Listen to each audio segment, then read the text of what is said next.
अच्छा, क्या cease fire हो गया सर आलिया हमजा और शेख वकास साहब में? सारे वो हम बहन भाई हैं, सारी पार्टी एक है। आलिया हमजा, वकास अकरम, राजा साहब सब एक है। मैंने बैरिस्टर गौर साहब से रब्ता किया और उनको फ़ोन किया, पूछा उनसे कि क्या ये नाम ऑफिशियल हैं पीटीआई की जानिब से, आप ऑन करते हैं इन नामों को?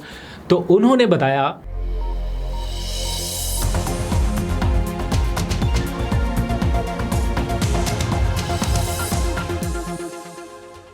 बिस्मिल्लाहिर्रहमानिर्रहीम, अस्सलाम वालेकुम। पाकिस्तान और दुनिया भर में देखने और सुनने वालों को अब्दुल कादिर का सलाम। पाकिस्तान में 16 जुलाई की रात है और आज का व्लॉग थोड़ा लेट आने पर माजरत खाऊं बिकॉज आज बहुत ज़्यादा बैक टू बैक हैपनिंग्स थी। अभी थोड़ी देर पहले ही मैं बारिश से भीगते भीगते ही ज़रा केपी हाउस से यहाँ पहुँचा हूँ स्टूडियो में। आज एक तो पीटीआई की पार्लिमानी पार्टी का इजलास था जो तकरीबन 4.5 घंटे तक जारी रहा। इस इजलास के दौरान क्या बातचीत हुई है, क्या अंदरूनी कहानी है, बैरिस्टर गौर से मेरा रब्ता हुआ, उन्होंने क्या तफसीलात बताई हैं, ये सारी चीज़ें आपके सामने रखता हूँ। और फिर जो तहरीक तहफ़्फ़ुज़ आईन पाकिस्तान है, आज उनकी भी एक अलग प्रेस कॉन्फ्रेंस थी, उस तरफ भी तवज्जो थी और उन्होंने आज अपने तंजीमी ओहदेदारों का ऐलान कर दिया। ये सारी डिटेल्स आपके सामने रखनी है। फिर ओवरऑल पाकिस्तान के मुल्की जो सियासी मंजरनामा है उसके हवाले से भी कुछ पेशरफ्त है। मुल्क में ग्रैंड नेशनल डायलॉग के हवाले से तो हम पहले बातें सुनते आ रहे हैं कि ग्रैंड नेशनल डायलॉग की ज़रूरत है इस मुल्क को। आज ये बताया गया है कि ग्रैंड नेशनल इंस्टीट्यूशनल डायलॉग के बारे में कुछ किया जाए और इसको चार्टर ऑफ डेमोक्रेसी पार्ट 2 का नाम देने की बातें हो रही हैं। ये तजवीज़ कहाँ से आई है और इसके ऊपर कौन काम कर रहा है वो भी आपको बताना है। लेकिन पहले ज़रा पीटीआई की इंटरनल पॉलिटिक्स के ऊपर बात कर लेते हैं। पार्टी में सीज़ फायर की कोशिशें हो रही हैं। इमरान खान साहब की जानिब से कल जो हिदायतनामा सामने आया, जो हुक्म सामने आया, जो ट्वीट की सूरत में एक पूरा ड्राफ्ट पीटीआई के अरकान पार्लियामेंट के सामने है, उसके बाद जारी बात है अरकान पार्लियामेंट के लिए आसान नहीं है उन तमाम हिदायत के ऊपर अमल करना। एक मुश्किल नैरेटिव के साथ, एक मुश्किल बयानी के साथ बड़ी मजबूती से खड़ा होना पड़ेगा। इसीलिए पार्टी में थोड़ी हलचल भी है और हम देख रहे हैं कि हंगामी इजलास बुलाया गया, तमाम पार्लियामेंटेरियंस का मुश्तरका इजलास हुआ केपी हाउस इस्लामाबाद में। उसकी डिटेल ज़रा बाद में बताता हूँ आपको कि आज क्या बातचीत हुई है। लेकिन उससे पहले जो इमरान खान साहब की डायरेक्शन है कि सारे इख्तलाफात एक साइड पे रख दे, बस बहुत हो गया, एनफ इज़ एनफ। ये कुछ तीसरी चौथी दफ़ा वो कॉल दे रहे हैं। बाकी तो हर बात कहते हैं इमरान खान की बात जैसे लोहे पे लकीर है, पत्थर पे लकीर होता है ना, हाँ पत्थर पे लकीर, सॉरी, तो उस तरह मानते हैं हर बात। लेकिन जब वो कहते हैं इख्तलाफात ख़त्म कर दें, उसके ऊपर कोई नहीं आता और हर कोई चाहता है कि बस मैं लीडर बन के सामने आऊँ या मैं अपना बहुत ज़्यादा वोकल हो के सामने आऊँ और लोगों को बताऊँ कि मेरा स्टैंड सबसे इम्पॉर्टेंट है। इस चक्कर में क्या नुकसान हो रहा है पार्टी को, क्या इमरान खान साहब के लिए मुश्किल पैदा हो रही है, उसका इदराक नहीं कर रहे और लड़ाई झगड़े बहरहाल जारी थे। कल फिर ये मामला जब उनके सामने गया तो उन्होंने कहा कि सीज़ फायर किया जाए। अब जो उन्होंने एग्जैक्ट लफ्ज़ कहे हैं वो अलीमा खान ने भी नहीं बताए और यहाँ पे मैं भी नहीं बताता, थोड़े हार्ड वर्ड्स हैं, लेकिन यहाँ पर सीज़ फायर के ऊपर बात हुई है। आज उसको इनिशिएट किया है सलमान अकरम राजा ने और उन्होंने कहा कि मैं इमरान खान साहब की हिदायत के मुताबिक पार्टी को बग़ैर इख्तलाफात के आगे बढ़ाने के लिए तैयार हैं। उन्होंने कहा कि मैं पहल करूँगा और आलिया हमजा साहिबा के साथ बैठूंगा, आलिया बहन के साथ उन्होंने कहा मैं बैठूंगा और चीज़ों को सॉर्ट आउट करूंगा। यही मुनासिब हल है कि अगर इख्तलाफात हैं भी सही तो ज़रूरी तो नहीं है कि उसको आपने सोशल मीडिया पे उछालना है, उसको मीडिया पे उछालना है, एक पूरा मीडिया ट्रायल आपका शुरू होता है।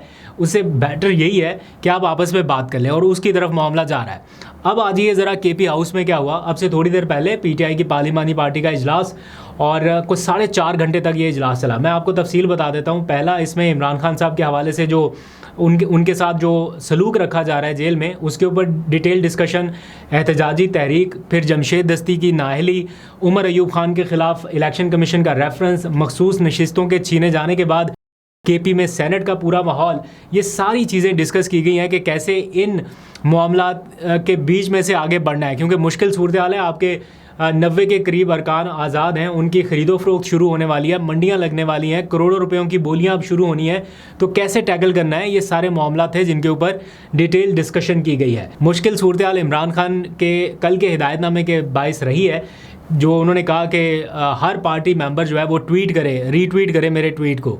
तो ये जो डिमांड उनकी तरफ से आई है, बहुत सारे लोग कन्नी कतरा रहे थे इससे कि चूँकि बयानियाँ बहुत भारी है तो कुछ दाएं बाएं होके निकल जाते थे। आज लोगों को पकड़ लिया मीडिया वालों ने और कहा कि आपने ट्वीट किया है इमरान खान का जो उन्होंने पैगाम किया था उसको रीट्वीट किया है, तो उन्होंने कहा हम करेंगे, हम बिल्कुल करेंगे, हम इसके ऊपर बातचीत कर रहे हैं हम।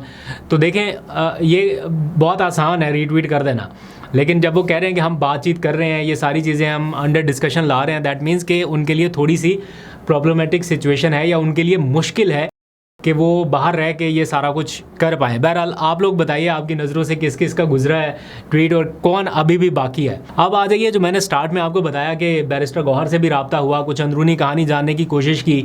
जो इस टाइम क्वेश्चन है वो ये कि ये जो सेनेट के लिए उम्मीदवारों का इंतखाब किया जा रहा है, इसकी मंजूरी किसने दी है? इमरान खान ने मंजूरी दी है या बैरिस्टर सैफ साहब ने आके बस ऐलान कर दिया, या ये कहा गया है कि सारे मुशावरत से डिसाइड करें? क्योंकि कल हमें दो चीज़ें सुनने को मिली, एक ये कि इमरान खान साहब ने मंजूरी दे दी है, दूसरा ये कि इमरान खान साहब ने ये कहा है कि सारे मुशावरत से डिसाइड करें।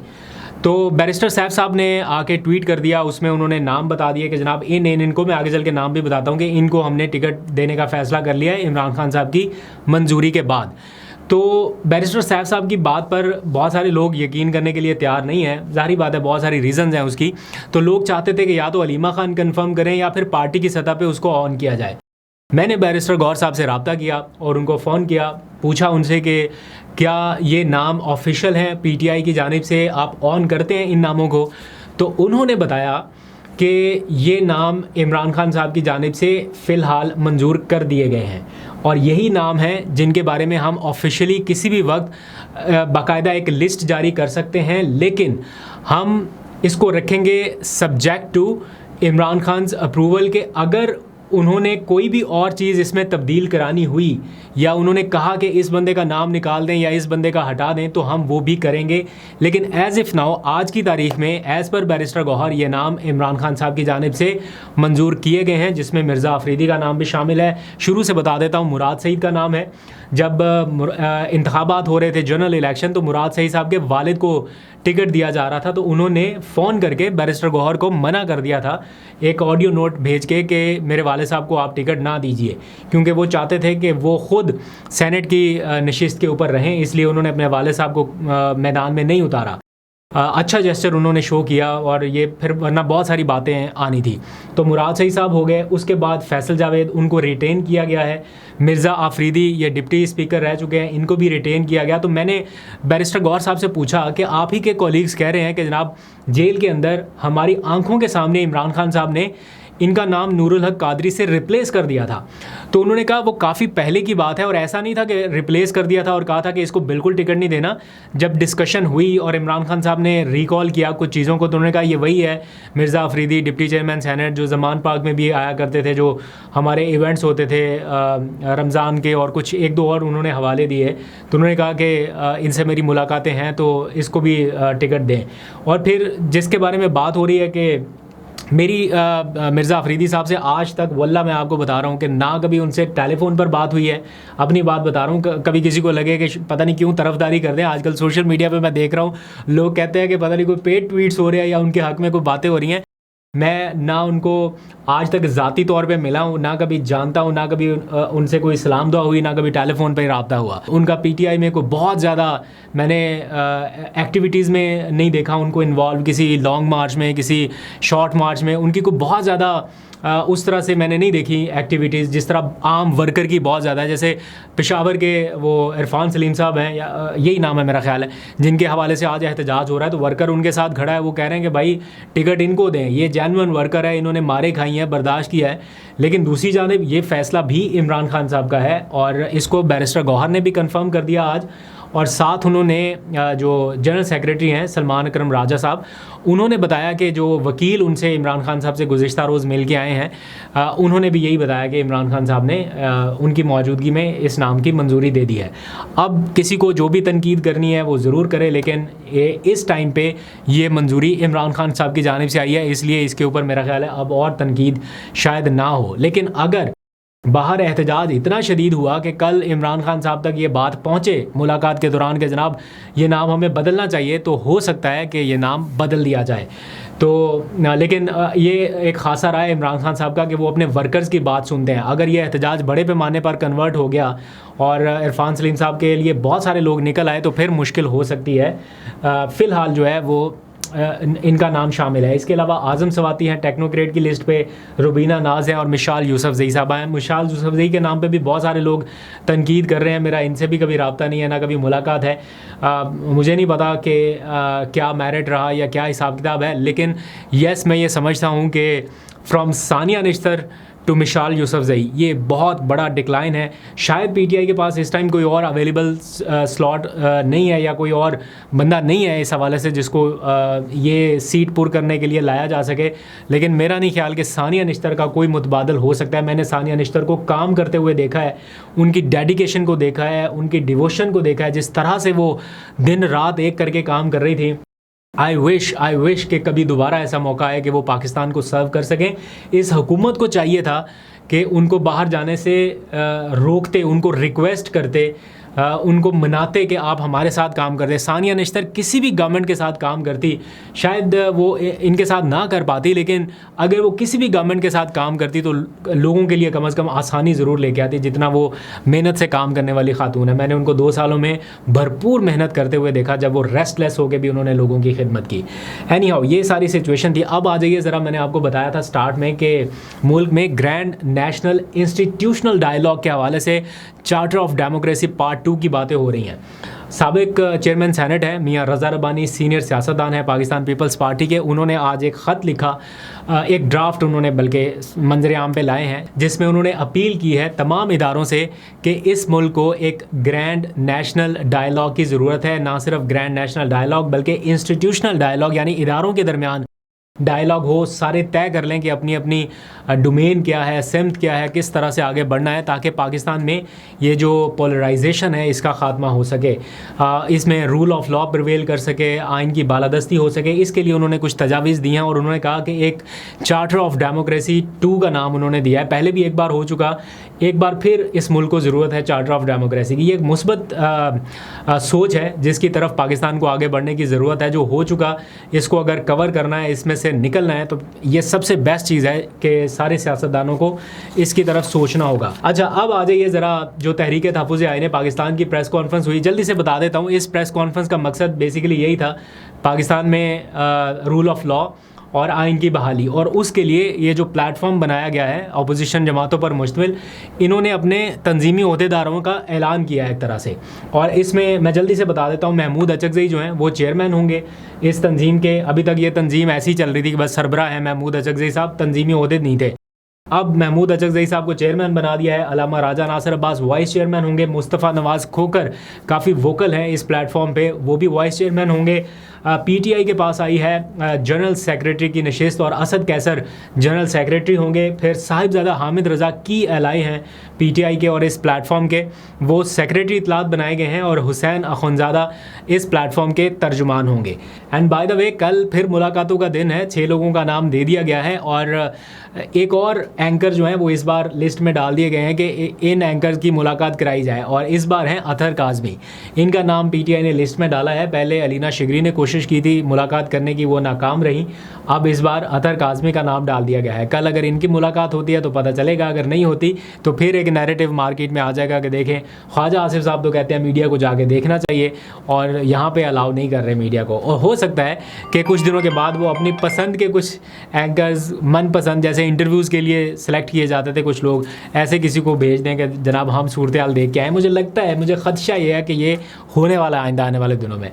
अच्छा जी, ख़बरें और भी काफ़ी सारी हैं। मैंने आपको केपी में मखसूस नशिस्तों की दिलचस्प सूरत हाल बतानी थी, लेकिन मेरा ख्याल है वक्त हमारे पास कम है, वो मैं कल शामिल कर लूँगा कुछ और तफसीलात के साथ। लेकिन जाते जाते एक बात के ऊपर तो मैं लाजमी डिस्कशन करना चाह रहा था, और वो है एक सीनियर एंकर हैं, बल्कि पहले थी, अभी आजकल मैंने उनको देखा नहीं है। जैस्मिन मंजूर उनका नाम है, आपने देखा होगा, खातून एंकर, काफ़ी अरसे से ऑफ स्क्रीन है, उनके कुछ घरेलू इश्यूज़ चल रहे हैं। अमूमन तो हम घरेलू मामलात में क्या ही डिस्कशन करें, लेकिन उनकी मैंने कुछ तस्वीर देखी जो उन्होंने ख़ुद पोस्ट की हैं, दैट मीन्स कि हम उसके ऊपर कमेंट कर सकते हैं। डोमेस्टिक वायलेंस का ये इशू रहा उनके लिए, और मैं तस्वीरें यहाँ पे नहीं दिखा रहा, ऑब्वियसली सोशल मीडिया पे हर जगह वायरल हैं, लेकिन उनके साथ बहुत बुरा सलूक हुआ।